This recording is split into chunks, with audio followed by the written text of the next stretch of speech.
नमस्कार, आप देख रहे हैं कैपिटल टीवी उत्तर प्रदेश। आज हम बात करेंगे उत्तर प्रदेश की सियासत और विकास की, जहां योगी आदित्यनाथ की सरकार ने एक बड़ा और ऐतिहासिक फैसला लिया है। हाल ही में मंगलवार को हुई कैबिनेट बैठक में योगी सरकार ने उत्तर प्रदेश इलेक्ट्रॉनिक्स घटक विनिर्माण नीति यानी 2025 को मंजूरी दे दी है। इस नीति का मकसद यूपी को इलेक्ट्रॉनिक्स मैन्युफैक्चरिंग का ग्लोबल हब बनाना है। सरकार का दावा है कि इससे 5,000 करोड़ रुपए का निवेश आएगा और लाखों लोगों को रोजगार मिलेगा। लेकिन सवाल ये उठता है कि क्या ये नीति वाकई यूपी को आर्थिक ताकत बनाएगी? और अगर हम योगी आदित्यनाथ के कार्यकाल की तुलना अखिलेश यादव के कार्यकाल से करें तो कौन सा मुख्यमंत्री यूपी के विकास में ज्यादा कामयाब रहा? क्या अखिलेश के समय यूपी का विकास रुका या बर्बाद हुआ, जैसा कि बीजेपी दावा करती है? आइए इस पूरे मामले को विस्तार से समझते हैं।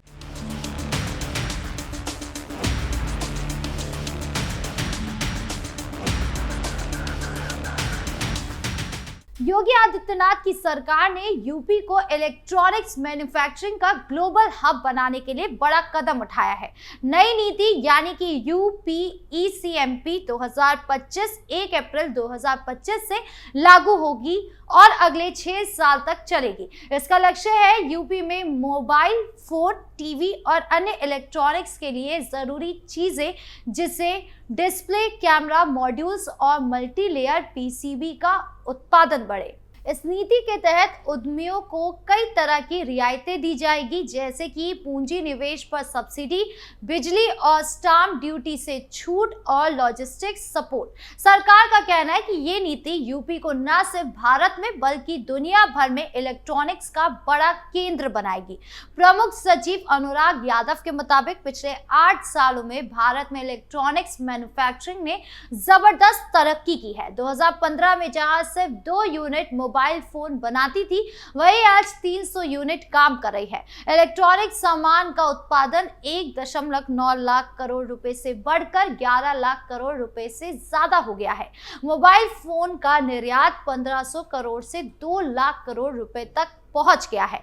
यूपी इस बदलाव का बड़ा हिस्सा है क्योंकि देश के आधे से ज्यादा मोबाइल फोन यूपी में बनते हैं। 2023 से 2024 में यूपी से इलेक्ट्रॉनिक्स निर्यात 37,000 करोड़ रुपए तक पहुंचा है। इस नीति से 5,000 करोड़ रुपए का निवेश और लाखों रोजगार के मौके बनने की उम्मीद है। योगी सरकार का दावा है कि ये नीति यूपी को आर्थिक विकास और आत्मनिर्भरता की नई ऊंचाइयों पर ले जाएगी। नोएडा, ग्रेटर नोएडा और यमुना एक्सप्रेसवे जैसे इलाके को इलेक्ट्रॉनिक्स मैन्युफैक्चरिंग का बड़ा केंद्र बनाया जाएगा।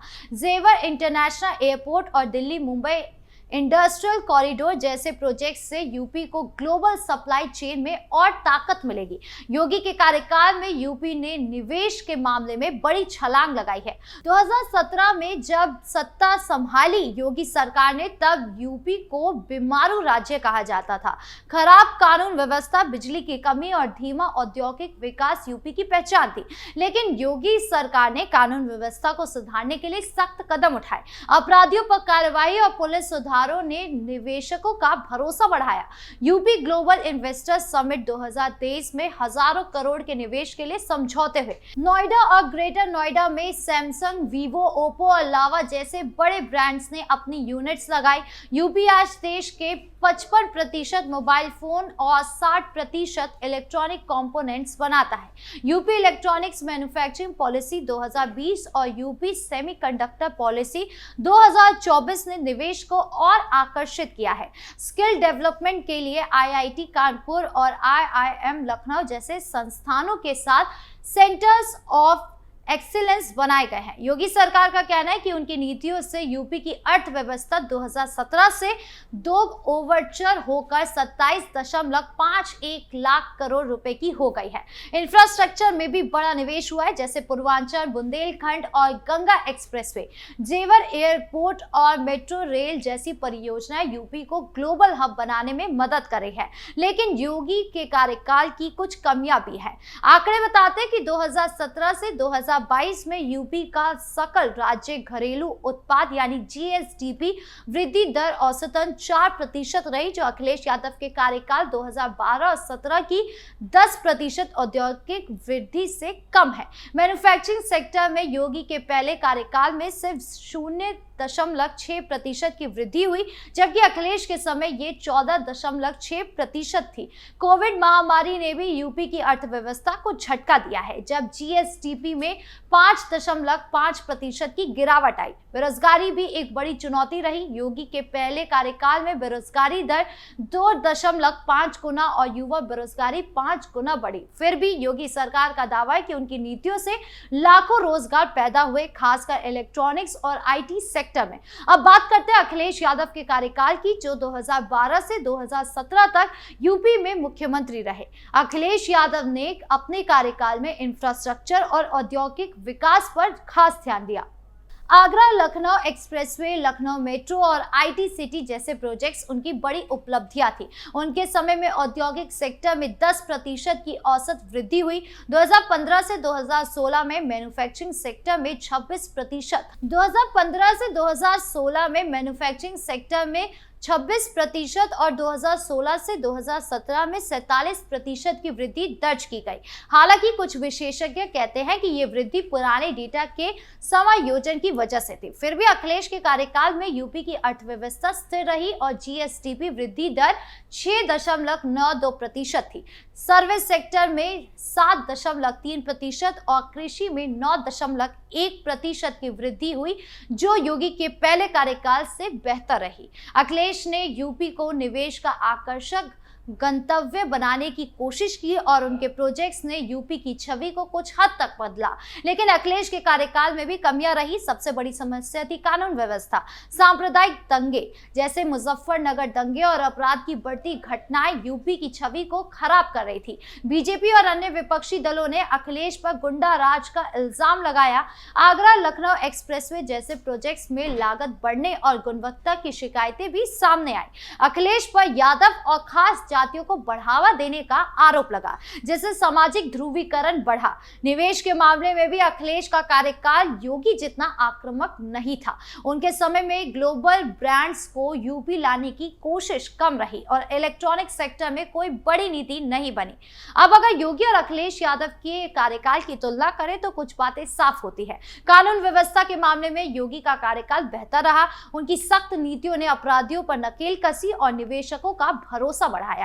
अखिलेश के समय में ये एक बड़ी कमजोरी थी, जिसने यूपी की छवि को नुकसान पहुंचाया। औद्योगिक विकास में अखिलेश की सरकार ने बेहतर आंकड़े दिए, खासकर मैन्युफैक्चरिंग में, लेकिन योगी ने इलेक्ट्रॉनिक्स और आईटी सेक्टर में ग्लोबल पहचान बनाई। सैमसंग, वीवो जैसे बड़े ब्रांड्स और 37,000 करोड़ रुपए का इलेक्ट्रॉनिक्स निर्यात योगी के कार्यकाल की बड़ी उपलब्धि है। इंफ्रास्ट्रक्चर में दोनों ने अच्छा काम किया, लेकिन योगी ने पूर्वांचल और बुंदेलखंड जैसे पिछड़े इलाकों पर ज्यादा ध्यान दिया। जेवर एयरपोर्ट और नए एक्सप्रेसवे योगी की बड़ी उपलब्धियां हैं, जबकि अखिलेश के लखनऊ मेट्रो और आगरा लखनऊ एक्सप्रेसवे ने यूपी को नई दिशा दी। रोजगार के मामले में भी योगी का दाव बड़ा है, लेकिन बेरोजगारी दर में बढ़ोतरी उनकी कमजोरी रही। अखिलेश के समय बेरोजगारी कम थी, लेकिन ज्यादातर रोजगार अकुशल थे। बीजेपी अक्सर दावा करती है कि अखिलेश के कार्यकाल में यूपी बर्बाद हो गया, लेकिन आंकड़े बताते हैं कि अखिलेश ने विकास की मजबूत नींव रखी, खासकर इंफ्रास्ट्रक्चर और मैन्युफैक्चरिंग में। उनकी सबसे बड़ी कमजोरी कानून व्यवस्था थी, जिसने उनकी सारी उपलब्धियों पर पानी फेर दिया। दूसरी ओर योगी ने कानून व्यवस्था को सुधार कर और ग्लोबल निवेश को आकर्षित करके यूपी की छवि को बदला है, लेकिन उनकी आर्थिक वृद्धि दर और बेरोजगारी के आंकड़े में सवाल उठता है। योगी का $1 ट्रिलियन की अर्थव्यवस्था का लक्ष्य बड़ा है, लेकिन इसके लिए 26 से 27% की सालाना जीएसडीपी वृद्धि चाहिए, जो मुश्किल है। अखिलेश के समय ऐसी ग्लोबल महत्वाकांक्षा कम थी, लेकिन उनकी स्थिर वृद्धि ने यूपी को मजबूती दी। योगी की नई इलेक्ट्रॉनिक नीति यूपी को ग्लोबल हब बनाने की दिशा में बड़ा कदम है और इसे सही तरीके से लागू किया गया है तो यूपी न सिर्फ भारत में बल्कि दुनिया भर में इलेक्ट्रॉनिक्स मैन्युफैक्चरिंग का बड़ा केंद्र बन सकता है। लेकिन अखिलेश के कार्यकाल की स्थिरता और इंफ्रास्ट्रक्चर विकास को भी नजरअंदाज नहीं किया जा सकता। दोनों नेताओं ने अपने अपने तरीके से यूपी को आगे बढ़ाने की कोशिश की है। योगी का फोकस ग्लोबल पहचान और आत्मनिर्भरता पर है, जबकि अखिलेश ने स्थानीय विकास पर ध्यान दिया। ये कहना कि अखिलेश ने यूपी को बर्बाद किया पूरी तरह सही तो नहीं है, लेकिन हाँ, उन्होंने भी अपने हद तक काफी काम किए हैं। सीएम योगी का काम उनकी ज्यादा सराहना हो रही है, उनकी लोकप्रियता बढ़ती जा रही है और अब आगे क्या कुछ होता है ये देखने वाली बात होगी।